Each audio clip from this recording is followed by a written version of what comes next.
I'm going to tell you the story of a child that dreamed really big to be someone important in life and leave a big print in this world.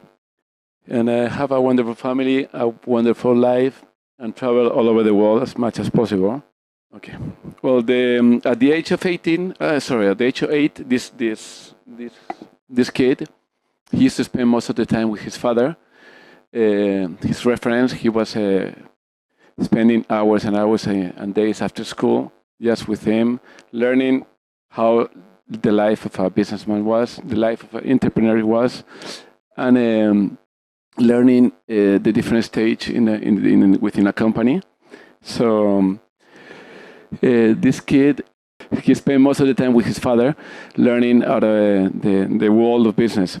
The one thing he learned out of his father, if you want to have something, you have to earn it. So what he used to do on the weekends and in the afternoon, just go to his factory and learn and work in the different positions from the bottom to the top of the company, working in the advertising department, working in the bottling department. It was a winery, and working in the different areas of the company. But at the age of 17, this kid I'm talking about is me, obviously. At the age of 17, he decided he wanted to go to the United States, and his plan was to go to California to do the American dream. But both of his brothers, they went to the United States. They lived there for 1 year. They studied, one in Michigan, the other one in New Mexico. So this guy, myself, I wanted to go to California. But so they sent me to California, but they didn't send me to the real place of California. They sent me to the inside of California, a little town called Hanford. I'm sure nobody knows what is Hanford. I didn't know at that time what it was. So it was full of horses, full of mosquitoes, cows, and everything.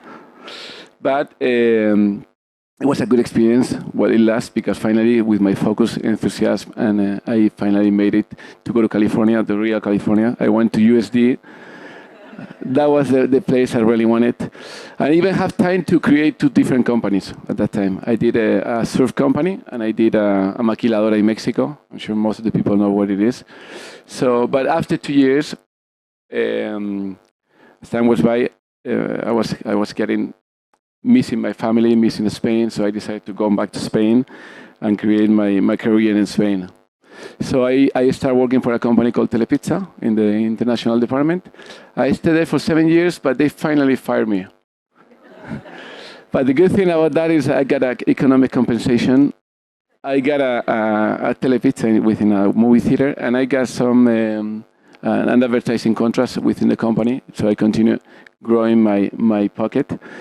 At that time, what I did is the Telepizza wasn't working, so I changed it to somebody for two Pans and Companies. It's a sandwich food chain, and those 2 Pans and Companies, with the cash money that I got out of my economic compensation out of Telepizza, what I did is I created the company and make it bigger up to 7 units. But I was getting tired of paying royalties, so I decided, why not? I should do my own. I should do my own company, my own brand. So that's why I create my own company called Burger Lobby. We have up to 13 units, but we commit a lot of mistakes. We had a rapid growth. We didn't choose the right franchisees, and everything happened to really fast, and we went to bankrupt. So again, we were down again. That's Albert Einstein always say that in time of crisis is when the people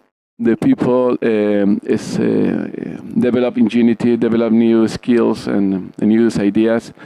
Or even Edison had to fail 10,000 times and create 10,000 patents in order to make it finally. No. I could tell you 1,000 of examples. Like for example, Steve Jobs, he was fired of his own planes, some company. And he came back 10 years later because he created a company called Next, and he came back because Apple bought Next, and he came back as a CEO interim. Or either I could tell you the story of Colonel Sanders. He created his company in 1955, but suddenly there was a road crossing by his store, so he had to close it. And 4 years later, he got 400 units, 400 restaurants. So it was incredible.